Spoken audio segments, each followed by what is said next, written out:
I'm Liv, your emotionally exhausted, chronically online host. And every week we talk about life, relationships, internet chaos, bad decisions, awkward moments, and all the things that spiral way faster than they should. Welcome back to This Escalated Quickly. Today, we're opening a dating support hotline because apparently love is the only industry that doesn't come with a return policy. Hook. If customer service handled romance, would we finally get refunds for emotional labor? I think yes. I think we should have a warranty, like 2 years on attention, 6 months on consistent texting, and unlimited transfers for situationships that sneak up on you like surprise fees. Also, hold music that actually understands your crying pattern. That's a feature, people. Promise and rules. Here's how dating support works. 1. Valid complaints include ghosting, breadcrumbing, being charged emotional rent without a lease, and unsolicited we should hang texts that mean I will not commit. 2.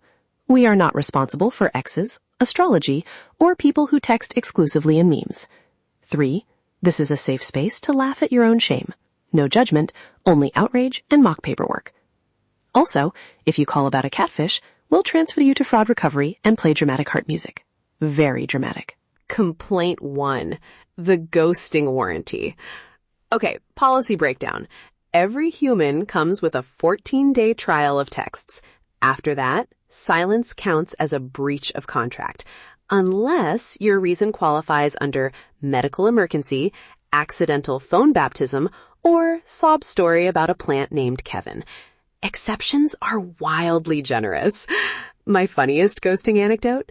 I dated this guy who disappeared for 9 days, came back with 0 explanation, and then asked if we could just be friends who maybe hang out sometimes.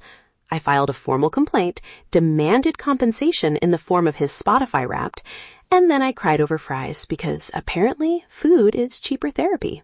And of course the ghosting tiers. Level 1 is soft disappear, a day or two, plausible life stuff.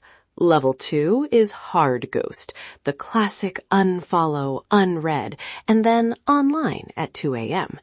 Level 3 is the silent DLC. They block you on everything, but then like 1 month later, your friend posts a photo of them getting married, and you're left wondering if you were ever a real character in their story at all. There should be a mandatory public apology clause. I'm kidding. Slightly. Complaint 2. Situationship billing dispute. This is my favorite because it's modern romance meets capitalism. You're basically on a subscription plan called We'll See, where benefits are sporadic and customer support lives in their ex's DMs. Imagine seeing a charge on your soul for mixed signals, and you call to dispute it. The rep, that's me, says, "Ma'am, do you have receipts?" You show screenshots of late-night texts, canceled plans, and a selfie that was definitely a booty call, and they say, non-refundable. Funny confession. I once tried to itemize all the emotional labor I contributed to a situationship. I made a spreadsheet, yes, a spreadsheet, with columns validation provided, hair consultations, and crying on the phone minutes. I sent it as a PDF and asked for a refund or store credit. He replied with a meme and then dated someone who had better sleep hygiene. I demand a class action suit for unpaid labor. Where is my union? Where is the group chat organizer for this injustice? Complaint 3, red flag returns. Hot take, we treat red flags like they're Etsy purchases. Oh, it arrived damaged. I'll just pretend it's vintage charm. Why do we rationalize? Because loneliness is persuasive and pizza is immediate. I once rationalized away someone who checked their phone during my story about my grandmother. Yeah, big red flag. By convincing myself they were distracted by a funny group chat. Meanwhile, they were on Tinder swiping on a couch I once helped them move. Classic move. My chaotic story? I ignored 3 glaring red flags because he made me laugh and owned a cool hoodie. He also had a vague comment about communication that I chalked up to quirky. Long story short, I rationalized, made excuses, and then one Wednesday, he left a passive-aggressive group text about brunch, and I realized I had been brunch adjacent the whole time. Lesson: jokes don't equal character references. Hoodies are not references. Please hold my last shred of optimism while I go file a return. Hold music interlude. You are now on hold for dating support. While you wait, consider upgrading to our premium heartbreak plan, which includes 1 therapy voucher, 2 emergency pizzas, and unlimited dramatic eye rolls. Did you know retail therapy is now eligible for tax write-off in the heart? Just kidding.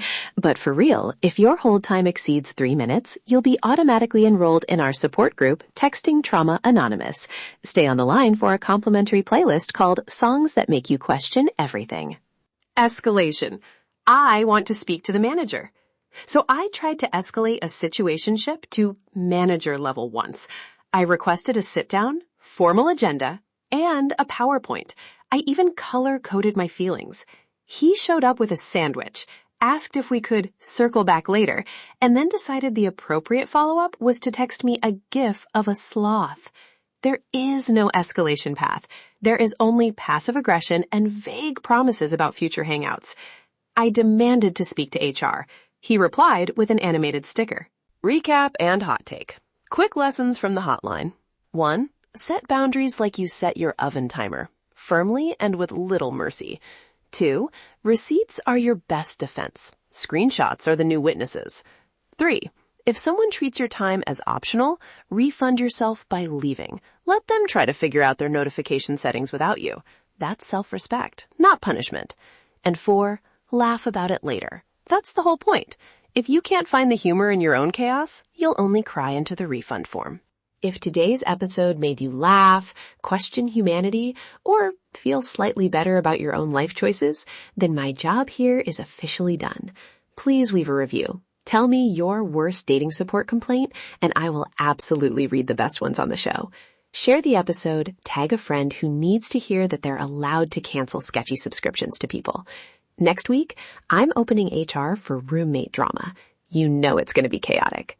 Stay chaotic. This escalated quickly. I'm Liv, and we'll talk next time. Thanks for putting up with my nonsense.